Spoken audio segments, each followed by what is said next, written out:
بسم اللہ الرحمن الرحیم والصلاۃ والسلام علی سید الانبیاء والمرسلین۔ محترم ناظرین، السلام علیکم ورحمۃ اللہ۔ چہرے کے اوپر داغ، دانوں اور دبوں کے حوالے سے مختصر ادویات جو ہیں یا سر فہرست ادویات یا ٹاپ میڈیسنز وہ آپ کی خدمت میں پیش کروں گا۔ اس سے پہلے ان امراض کے جو اسباب ہیں وہ آپ کی خدمت میں بیان کر چکا ہوں کہ چہرے پر یہ پمپلز، ایکنیز اور رنکلز یعنی داغ، دھبے اور دانے جو ہیں ان کے نکلنے کے کئی اسباب ہیں۔ ایسیڈیٹی ہے، اسی طرح ہارمونک چینجز ہیں، فیشل سکن کی پرابلم ہے، بلڈ کی پرابلم ہے وغیرہ۔ یہ وہ اسباب ہیں جن کی وجہ سے یہ بیماری ہوتی ہے۔ عام طور پر نوجوان لڑکے اور لڑکیاں جب لڑک پن سے جوانی میں داخل ہوتی ہیں تو ان کے چہروں پر بھی بہت زیادہ دانے نکلتے ہیں، پھر ان کے داغ دھبے رہ جاتے ہیں جن سے ان کے چہرے بدنما نظر آتے ہیں۔ تو بہرحال ہومیوپیتھی میں اس کی جو ٹاپ میڈیسنز ہیں ان میں آرسینکم برومیٹم،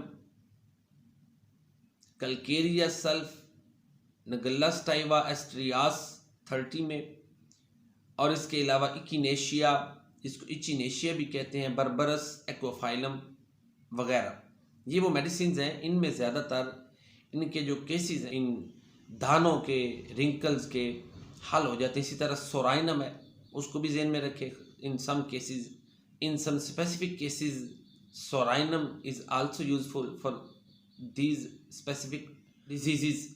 تو یہ چند ٹاپ ہومیوپیتھک میڈیسنز تھیں جو میں نے بیان کی۔ وہ جو معالجین ہیں، ڈاکٹرز ہیں، وہ سمٹمز کو پیش نظر رکھتے ہوئے جو ہے وہ تشخیص کریں۔ باقی ایک اور بھی اس کا علاج ہے، وہ یہ ہے کہ وضو کر کے نوافل پڑھیں اور نوافل فرائض کے علاوہ نوافل میں لمبے سجدے کریں، اللہ کی تسبیحات اور تقدیسات کریں۔ ذی الحجہ شروع ہو چکا ہے، آج یکم ذی الحجہ ہے، اور ذی الحجہ کے جو پہلے 10 دن ہیں یہ اللہ تعالیٰ کی تکبیرات، تسبیحات اور تحلیلات کے دن، عبادات کے دن ہیں۔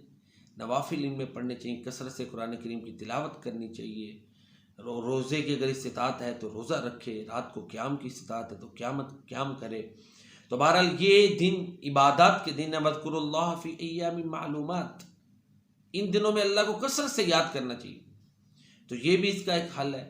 اللہ تعالیٰ ہمیں صحت یابی والی اور شفا یابی والی زندگی عطا فرمائے، اپنی بندگی کی توفیق عطا فرمائے، اور اللہ تعالیٰ اپنی بندگی میں ہی ہمارا خاتمہ فرمائے۔ آمین یا رب العالمین۔ السلام علیکم۔